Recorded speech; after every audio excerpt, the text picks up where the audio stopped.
공부할 내용은 거기 다 됐으니까 이 구도만 가지고 어떤 문제가 생기면 어떻게 거기 파일이 무슨 거기에 몇 페이지에 그 어떤 답이 있을 거라만 찾아가면 그게 답이 있을 겁니다. 100% 있을 겁니다.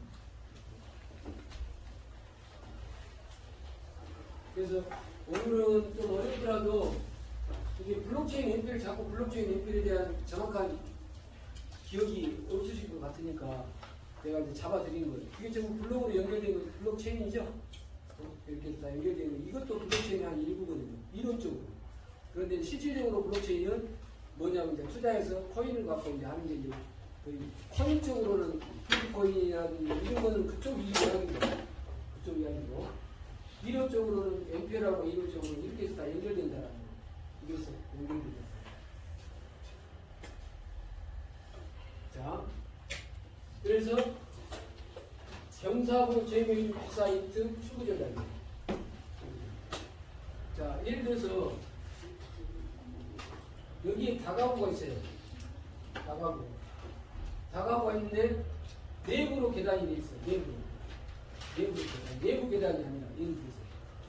그러면 이 삽질장이 다가구로 사가지고 위치가 상권이 좀 좋은데요. 그러면 카페 같은 거 만드는 게 출구 전략이죠. 출구 전략이라는 것은 이제 시골집을 사면은 펜션, 민박, 그다음에 이제 파티룸, 미니 창고, 쉐어하우스 뭐 이런 것도 있잖아요. 이런 게 전부 출구 전략이에요. 그래서 부동산은 나처럼 이론 강의를 잘하는 사람은 돈이 없어.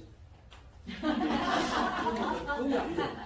부동산은 누가 부동산 전문가냐면 이게 나는 이론 전문가고 나는 가르치는 기술자고 돈을 버는 기술자는 출구전이에요. 딱 물건을 버는 순간 아 이거는 업종을 물을 바꾸면 되겠다. 그래서 용도금이 가능해서 업종을 집어넣으면 대박이 나겠다. 이게 전문가예요. 이게 거야. 그러니까 집에서 공부하는 사람은 돈이 안 돼. 막 토요일 일요일 날 여기저기 뭐 다녀보고 맛있는 집도 가보고 유심히 보고 이 사람들 어떻게 해서 영업을 하는지 이런 게 있잖아요. 이런 걸 잘 봐야 돼. 그래서 파티룸 같은 거 10개만 운영해도 돈이 얼마인데. 쉐어하우스. 요즘에 대학교 근처에 쉐어하우스 유행하더라고요. 쉐어하우스. 하숙비가 워낙 비싸고 막 그러니까 방이 없습니다. 말하자면. 이런 것들. 자, 그 다음에 이제 10번째가 정태금양 2배사 1년 뒤 소득 있는 것에 반드시 따라 붙는 게 뭐예요? 세금.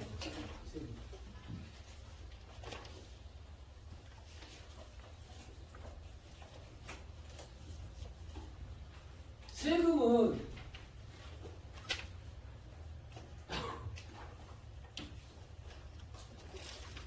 국세가 있고 지방세가 있어요.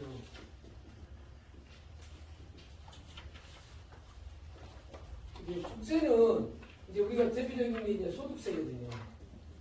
이 소득세가 정, 대, 금, 양, 이, 배, 사, 금, 연, 기예요. 종합소득, 퇴직소득, 금융소득, 양도소득. 이거는 딱 따라야 정태금양은. 그 두 개 합치질 않아요. 그런데 이자소득, 배당소득, 사업소득, 근로소득, 연금소득, 기타소득은 2천만 원, 예를 들어서 이자소득 같은 2천만 원 이하는 분리과세, 2천만 원 넘어가면 합산과세하고 그런 게 있잖아요. 그런데 종합소득세가 종류가 몇 개가 있다? 2, 배, 사, 금, 연, 기에. 그런데 이자소득은 25%고, 요거는 기타소득은 20%거든요. 그러면 무슨 세가 더 싸요? 기타소득이 더 싸잖아요. 기타소득. 그런데 만약에 이제 내가 MPL로 매입했는데 국세청에서 이자소득을 25% 부과했다 한다면 지방소득세가 27.5%죠? 지방소득세가 이건 22%고. 그러면 5.5%를 더 내잖아요. 예를 들어서. 여기에 이제 세금이에요, 세금. 그리고 이제 양도소득세, 비과세. 양도소득세 대상이 아니다. 과세 대상이 아니다. 그러면 그래서 이제 소득세가 정태금양, 종합소득세가 2배사 근영기 이렇게 요거는 뭐 MPL 공부가 아니라 그냥 사회생활 하는데 기본이에요. 내가 사회생활 하는데 돈이 생기면 무조건 돈 낼 준비해야 돼. 세금 낼 준비해야 돼. 세금. 그런데 하나만 노하우를 바꿔줄게요. 소득세는 뭐가 있어야 내는 세금이에요? 소득이 있어야 내는 거죠. 그런데 지방세는 재산세라든지 취득세라든지 이런 것들은 소득이 아니죠. 그냥 보유에 관련된 세금이잖아요. 취득과 보유에 관련된 세금이잖아요. 소득이라는 것은 뭐가 남아야 되잖아요. 양도소득세처럼 말하자면. 그런데 이제 그 종부세가 국세로 들어와 있는 이유가 그것 때문에 문제가 되는 거예요. 갖고 있는 자체의 소득이 아니잖아요. 예를 들어서. 그런데 그게 국세로 와야 돼. 원래 종부세는 어디로 와야 되냐면 지방세로 와야 돼요. 갖고 있는 자체로 돈을 누기려면. 그러면 이제 무슨 얘기냐면 이 국세는 세율이 높아요. 지방세는 세율이 낮아요. 세율이 낮아요. 그러면 왜 그러냐면 여기는 공제라는 놈이 있어요. 공제. 우리 근로소득 가면은 연말할 때 근로소득 공제하죠? 뭐 양도소득세도 필요금비다 공제받죠? 아, 국세라는 놈은 뭐가 있다? 공제가 있다. 여기는 공제 있어요. 그래서 종부세가 공제가 있기 때문에 국세로 온 거예요. 큰 의미가 있는 거예요. 그러면 이 공제를 잘 활용하면 절세가 되는 거예요. 이 공제를 잘못하면 나쁘게 쓰면 탈세거든요. 탈세하고 절세는 끝발 한자 차이, 한 종이 차이예요. 그래서 뭘 잘 이용하면 공제를 잘 이용하면 공제를 잘 이용해서 과세 표준을 낮게 잡으면 세율이 높아도 세금이 안 나오잖아요. 항상 소득이 있는 곳에 뭐가 있다? 세금이 있다. 자, 그러면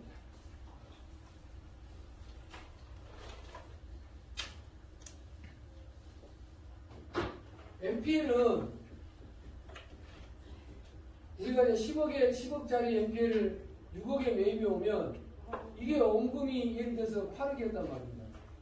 그리고 이자가 1천만 원이고 지연이자가 9천만 원이거든요. 이렇게 해서 10억짜리를 내가 6억에 사왔다 이겁니다. 그러면 6억에 사서 내가 이제 7억을 배당받았다 합시다. 내가 이제 10억까지 배당받을 수 있으니까 7억까지 배당받았다 한다면 자 지금 7억에 낙찰되면 뭐부터 빠지냐면 이자하고 지연이자부터 순서로 빠져요. 뭐부터 빠진다? 지연이자가 빠는 거예요. 그러면 여기에 이제 1억이잖아. 7억을 배당받았다 한다면 예를 들어서 7억을 배당받았다 하면 6억에 사가지고 와가지고 7억을 배당받았다 한다면 1억에 대해서는 이자하고 지연이자를 내가 가져온 거죠. 그럼 매년 6억은 얼마나 가져온 거예요? 이제 뭘 가져온 거예요? 원금을 가져온 거예요. 원금은 수익이 없잖아요. 원금 수익이 없죠. 그럼 내가 6억에 사고 7억을 배당받았다 한다면 1억에 대한 수익은 원금에 대한 이자가 아니죠. 이자에 대한 이익이잖아요. 맞아면. 그러면 여기서 이제 여러분이 나중에 이제 정리하세요. 2배사 금년기에서 MPL하고는 여소득은 이자소득이에요. 일시적 이자소득. 그런데 지연이자는 기타소득이에요. 지연이자는 기타소득이에요. 그런데 세무서는 기타소득과 이자소득을 구분하지 않고 요놈에 대한 이익을 이자소득으로 다 부과하거든요. 그러면 여러분이 나중에 소송했을 때 행정심판이나 행정소송일 때 요놈만 이자소득을 부과하고 요놈은 무슨 소득으로 하라 이거예요? 기타소득으로 나한테 세금 부에서 22.5% 빼가라는 거죠. 이런 건 나중에 한번 할게요. 그래서 이제 아무튼 세금에 대한 것은 종태분량 시작. 종태분량 종합소득이 2배사 근년기 2배사 이렇게 구도가 잡혀 있어야 돼. 그리고 나서 양도소득세 공부도 하고 그래야 세금에 대한 지식이 붙지. 이게 구도가 안 잡혀 있는데 막 공부한다 해서 지식이 머릿속에 붙지가 않지. 우리 그 김양식하고 그러면은 바닷가에다가 뭐 이렇게 설치할까요? 막대기 같은 거 쭉 이렇게 그 가로 세로로 하잖아요. 그러다 김 붙으라고. 그럼 뼈가 안 붙어, 뼈가 없는데 무슨 지식이 붙을 수가 없지. 뼈가 있어야 지식이 딱 붙지.